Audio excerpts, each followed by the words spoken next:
Long ago, people lived happily under the rule of a king. The people of the kingdom were very happy, as they led a prosperous life with an abundance of wealth and no misfortunes. Once, the king decided to visit places of historical importance and pilgrim centers at distant places. He decided to travel by foot to interact with his people. People of distant places were very happy to have a conversation with their king. They were proud that their king had a kind heart.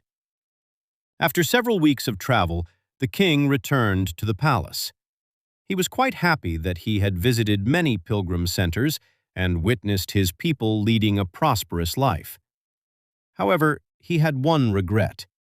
He had intolerable pain in his feet, as it was his first trip by foot covering a long distance. He complained to his ministers that the roads weren't comfortable and that they were very stony. He could not tolerate the pain. He said that he was very much worried about the people who had to walk along those roads, as it would be painful for them too.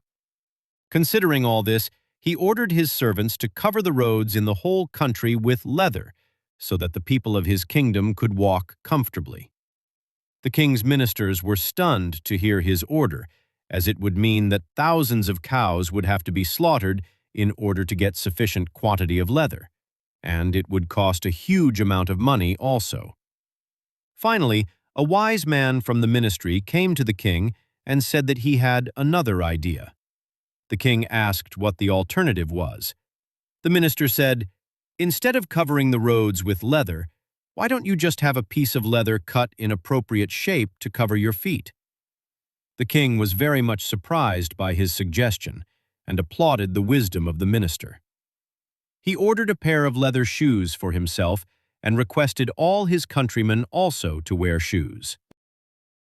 Tell me what you learned from this story. Please like, share, and subscribe to get more interesting videos.